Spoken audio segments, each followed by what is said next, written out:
Hello बच्चों, चौहानी education में आपका स्वागत है। आज हम एड गेट अभ्यास पुस्तिका विषय हिंदी कक्षा 4 के अंतर्गत पार्ट 2 गुरुदेव रविन्द्रनाथ टैगोर के कुछ महत्वपूर्ण प्रश्नों को देखेंगे। आइए, अगर आपके द्वारा हमारे चैनल को सब्सक्राइब नहीं किया गया है तो हमारे चैनल को सब्सक्राइब कर लें और बेल आइकन को प्रेस कर लें, जिससे कि वीडियो की नोटिफिकेशन आपको प्राप्त होती रहेगी और हमारे वीडियो को अन्य ग्रुपों में अधिक से अधिक शेयर करें। अति लघुत्तरीय प्रश्न देखें। एक वाक्य, एक शब्द या आबलिक एक वाक्य में उत्तर लिखिए। प्रश्न क्रमांक 1, रविन्द्रनाथ टैगोर को बचपन में किस नाम से बुलाते थे? तो उत्तर लिख देंगे बच्चों, रविन्द्रनाथ टैगोर को बचपन में रवि कहकर बुलाते थे। अगला प्रश्न है प्रश्न 2, इंग्लैंड के सम्राट ने गुरुदेव को कौन सी उपाधि दी?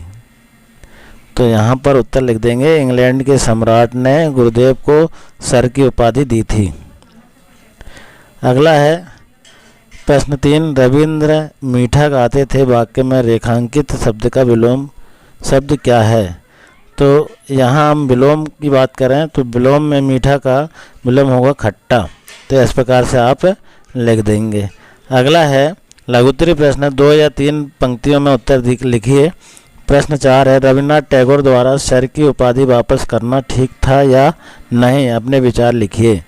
तो यहाँ हम देखते हैं, रविन्द्रनाथ टैगोर द्वारा सर की उपाधि वापस करना ठीक था, क्योंकि अंग्रेज ने निर्दोष लोगों की हत्या की है, इसलिए सर की उपाधि लौटाना ठीक था।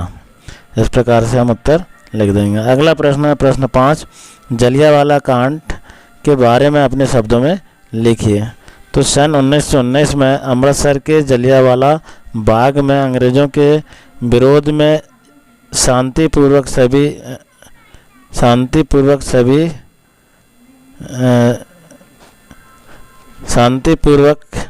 सभी जो है बैठक कर रहे थे और सैकड़ों लोगों पर अंग्रेज़ों ने गोलियां चलाई थी, जिससे सैकड़ों लोग निर्दोष मारे गए। इस प्रकार से हम लिख देंगे।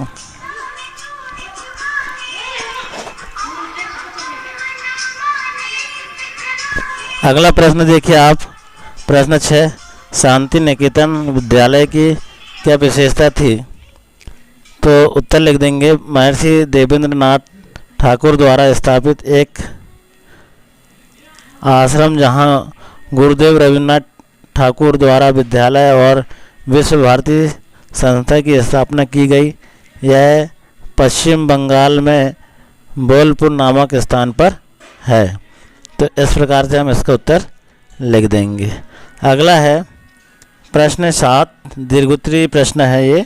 प्रश्न 7 में गुरुदेव रविन्द्रनाथ टैगोर के किन गुणों से आप प्रभावित हुए? उन गुणों को अपने शब्दों में लिखिए।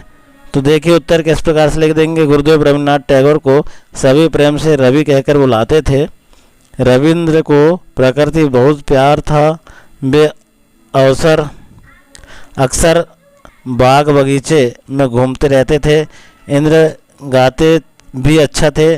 उन्हें घर वाले का दिल कंठी कहते हैं। रविन्द्रनाथ टैगोर कविता लिखते थे। वे 1 वर्ष को आयु से अपनी पहली कविता 1 वर्ष की आयु से अपनी कविता लिख रहे हैं।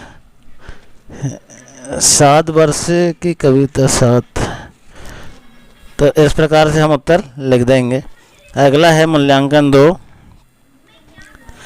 अति लघुत्तरीय प्रश्न। प्रश्न 1, कोकिला कंठी से क्या आशय है? कोकिला कंठी से आशय है कि कोयल की तरह सुरीली आवाज़। अगला है प्रश्न 2, रविंद्र संगीत किसे कहा जाता है? गुरुदेव रविन्द्रनाथ ठाकुर ने अपने लिखे गीतों की धुन स्वयं बनाई थी, उसे रविंद्र संगीत कहा जाता है। अगला प्रश्न देखिए। अगला प्रश्न है लघुत्तरीय। प्रश्न 3, गुरुदेव चित्रकथा के आधार पर रविन्द्रनाथ ठाकुर के जीवन का सार अपने शब्दों में लिखिए। तो यहाँ हम लिखेंगे प्रश्न का उत्तर। तो देखिए आप, 7 मई सन 1961 बंगाल के कलकत्ता नगर के एक प्रतिष्ठित परिवार में एक बालक ने जन्म लिया। बचपन में रविन्द्रनाथ को सभी रवि कहकर बुलाते थे। रवि ने शिक्षा के साथ साथ धार्मिक संस्कार भी थे प्राप्त किए थे। रविंद्र गाते भी थे, अच्छा गाते थे। घर पर उन्हें किलकंठी कहते थे। तो इस प्रकार हमारा यह पाठ समाप्त हुआ। वीडियो में बने रहने के लिए हमारे वीडियो को सब्सक्राइब करें और बेल आइकन को प्रेस करें। धन्यवाद।